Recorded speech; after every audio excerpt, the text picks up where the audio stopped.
Hey garden friends, it is February 18th and we're outside starting to tackle some of our late winter garden chores. Right here in front of me is a hydrangea paniculata little lamb. This one is completely trimmed. I just spent about 10 minutes cutting it back. This one's about halfway trimmed and I'll show you what I'm doing.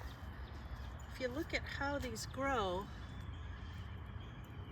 at each cut point from the previous year, they make 3 branches.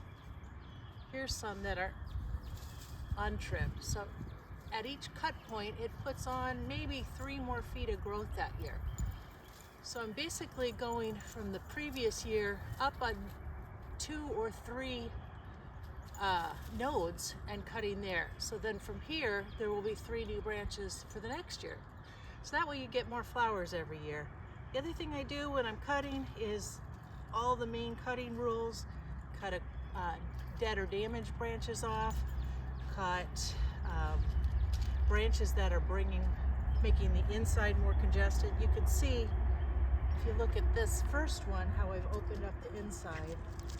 I'll be doing that with this one. And that third one down the line is completely untouched. So anyway, that's what I'm doing today, is heading around cutting things.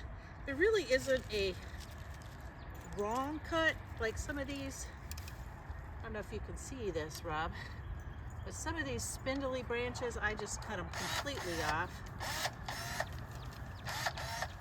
By the way, if you don't have one of these, you want one. If you have any shrubbery at all that needs cutting, it's a Craftsman V20 lithium ion clippers. It's got a safety so you don't cut off your finger. Boy, does this make it easier for me. So no sponsorship, just a great tool.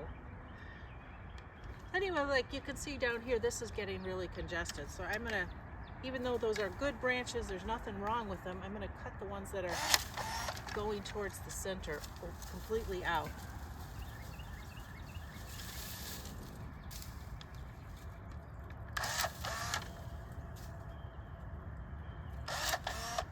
All these hydrangeas came off the one over there. That's my mother plant. And it just keeps having a baby every year or two,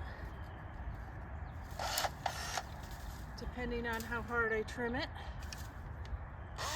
And I'll either give them to a friend or add to the garden, depending on what I need. It's a pretty fun thing to be able to share. Everybody loves getting a hydrangea. I think this is one of the older names, so I don't think I'm breaking any rules by doing that. I'm certainly not selling them.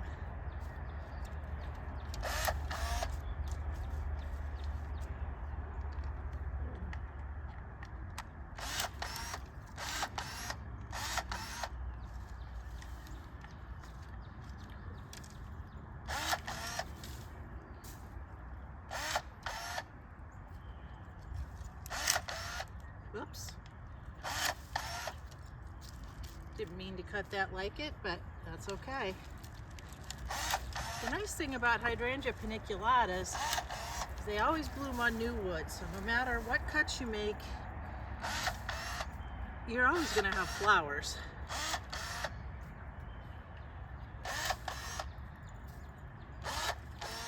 I will say sometimes the deer come in and trim mine up, and when they do that, they'll bloom much later, which is always not my favorite, but at least they'll still bloom.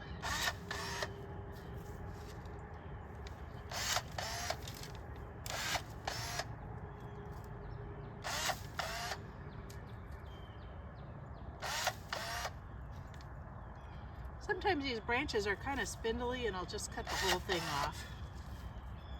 We want sturdy branches because otherwise your flowers will just flop down. You can see our daffodils are starting to come up. These little bunches I moved from last year, from the bigger bunches on the front side. It's a daffodil called tete-a-tete. It stays fairly small, and it's, I think, the first one to bloom in our yard. They're very pretty. But I learned a secret about daffodils, which I think we've talked about, called moving them in the green. So after they bloom, and you know where they are, and you know if you have a clump that's too thick, like see that clump over there? That's probably a little too thick. I could thin that. That's when you move them, after they're done blooming. And then next year you have more bunches.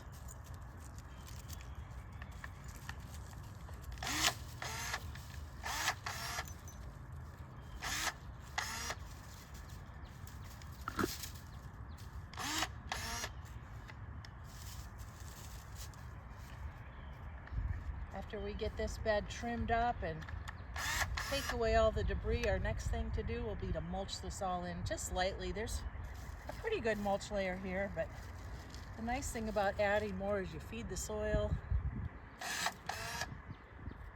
It keeps the moisture in, so we don't really have to ever water this bed.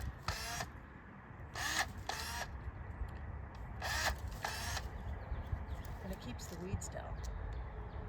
It's kind of a triple win.